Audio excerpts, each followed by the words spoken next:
అందరికీ నమస్కారం. ఏంటి మంగపతి మళ్ళీ వచ్చాడు అనుకుంటున్నారా? ఉంది. దానికన్నా ముందు మంగపతి కరెక్ట్ అన్నారు, మంగపతి తప్పు అన్నారు, మంగపతి రైట్ అన్నారు, మంగపతి మంచోడు కాదన్నారు. ఏమనుకున్నా మంగపతిని మాత్రం మీ మనసుల్లో ఉంచుకున్నారు. ఈ మంగపతిని ఈరోజు మన దగ్గరకు ఒక పంచాయతీ వచ్చింది. చూస్తే వాడు మరీ మంగపతి కన్నా తేడా ఉన్నాడు. ఆడి కూతురుది ఏదో పంచాయతీ. మామూలే కదా, లవ్ స్టోరీ. చూద్దాం. అరే అంకా, నన్ను పిలవండి రా. నమస్తే అన్న. పల్లెటూరు నుంచి వచ్చిన ఈ వెంకన్నను ఈ మంగపతి గలుడు చాలా ఆనందంగా ఉందన్న. నాదేం కొత్త కథ కాదన్నా. నీ కథే నా కథ, నీ బాధ నా బాధ ఒకటే. కానీ నీ వెనకాల జనం, మంది, బలగం, డబ్బున్నదన్నా.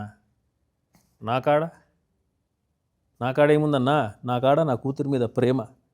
గదే నా జనం, గదే నా బలం, నదే నా బలగం. అట్లాంటిది ఈ నా కొడుకు బ్యాండ్ కొట్టుకునేటోడు నా కూతురికి లైన్ వేసి దాన్ని మాయలా పడేసి ఇప్పుడు అది వాడినే పెళ్లి చేసుకుంటా అనే స్టేజ్కి తీసుకొచ్చిండన్న. తప్పన్నా ఇది? కరెక్ట్ కాదన్నా ఇది? దీంట్లో ఏం న్యాయం ఉందన్నా? నువ్వు న్యాయం చెప్తావని నీ కాడకు వచ్చినా అన్న. నువ్వే న్యాయం చెప్పాలి. నీకు ఎక్కడ నచ్చలే రాజుగాడు? అన్న, నాకు గవర్నమెంట్ ఉద్యోగం ఉన్నది. నా పెండ్లం నాకు ఉద్యోగం ఉన్నదని పెళ్లి చేసుకున్నది.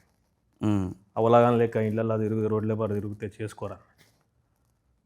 మరి అట్లయితే ప్రపంచమంతా మొగుళ్ళందరికీ గవర్నమెంట్ ఉద్యోగాలు ఉండాలంటావా ఏంది? ప్రపంచంలో మొగుళ్ళని నేనేం చేసుకోవాలన్నా? నా కూతురు మొగుడికి గవర్నమెంట్ జాబ్ కావాలి, లేకుంటే నేను చేయ. మా పెన్నాము అక్కకు వాళ్ళ కూతురుకు గవర్నమెంట్ జాబ్ ఉన్నోని పెళ్లి చేశారు, వాళ్ళ చెల్లకు గవర్నమెంట్ జాబ్ ఉన్నోని పెళ్లి చేశారు. మరి నేనేమో అవలగానా అన్నా? నా కూతురు ఏమైనా అవలదా? నా కూతురు కూడా గవర్నమెంట్ జాబే కావాలి, అంతే. ఉద్యోగం లేకపోతే ఇవ్వద్దు అనుకున్నావు. అంతే అన్న.